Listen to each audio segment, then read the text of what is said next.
네, 이진숙 중인 국민의 혈세로 돈을 받는 공직자 신분으로 정치적 중립을 완전히 저버리고 재판부와 국회를 모멸하며 상권 분립을 무너뜨리고 국회에 나와서 법인카드 사적 유형은 없었다고 위증을 하고 헌법에 규정된 공직자의 국회 출석 의무마저 모두 내팽개쳤습니다. 게다가 아까 보니 저녁 시간 직전에 최초로 이사장과 참 막역하게 말씀 나누시더라고요.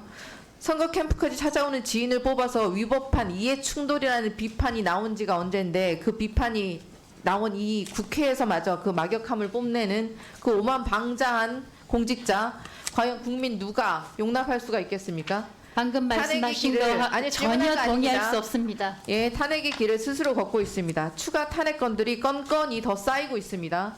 그 죄가를 결국 윤석열 정권과 이진숙 증인이 함께 받게 될 것입니다. 질의하겠습니다. 김경훈 구글코리아 사장님 나와주시면 좋겠습니다. 지난해 구글코리아 매출 얼마였습니까? 3,560억 원. 3,653억 원이었습니다.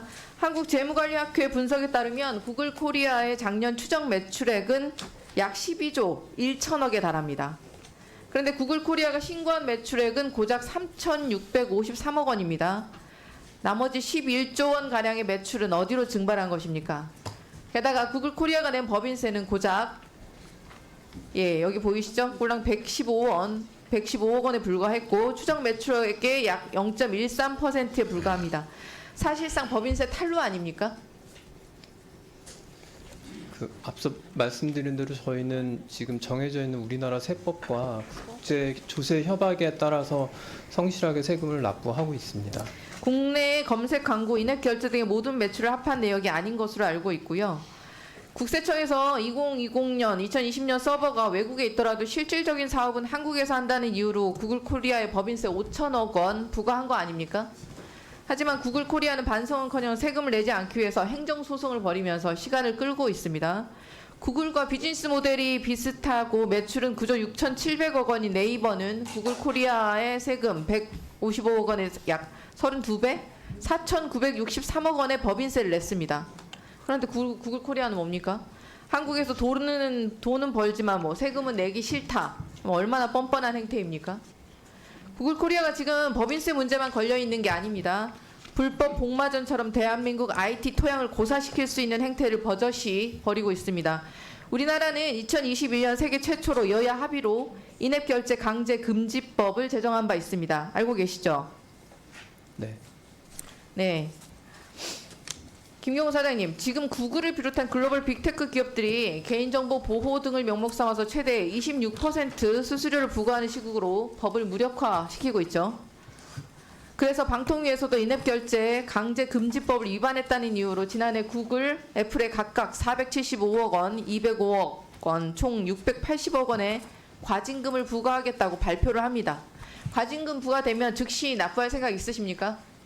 저희가 또 그런 걸 받으면은 관련된 글로벌 팀에 보내서 그 팀에서 아마 결정을 하게 될 것 같습니다. 지속적으로 불법 착취를 이어갈 생각이란 말씀이십니까?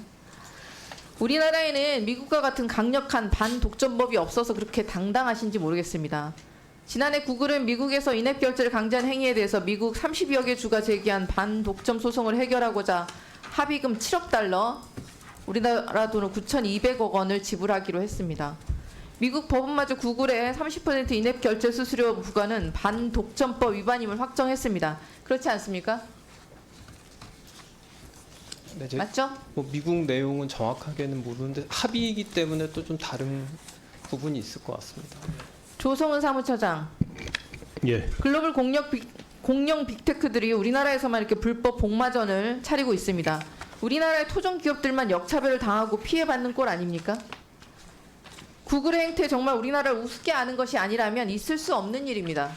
우리 IT 기업들의 피해만 깊어지고 있습니다. 단순히 인앱 결제 강제 방지 측면에서만 볼 것이 아니라 공정위와 협업을 위해서라도 글로벌 공룡 빅테크들의 독과점 지위, 남용을 방지하기 위한 규제 방안 마련하셔야 할 것 같습니다.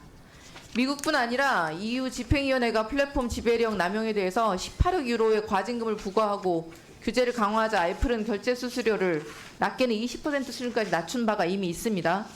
글로벌 빅테크들이 강력한 규제가 생겨야만 행동에 나서고 있는 것으로 보이니까 우리나라도 미국과 EU를 벤치마킹해서 글로벌 빅테크들이 우리나라 IT 기업들을 착취하는 행태를 바뀔 수 있게 규제를 만들어줬으면 좋겠습니다.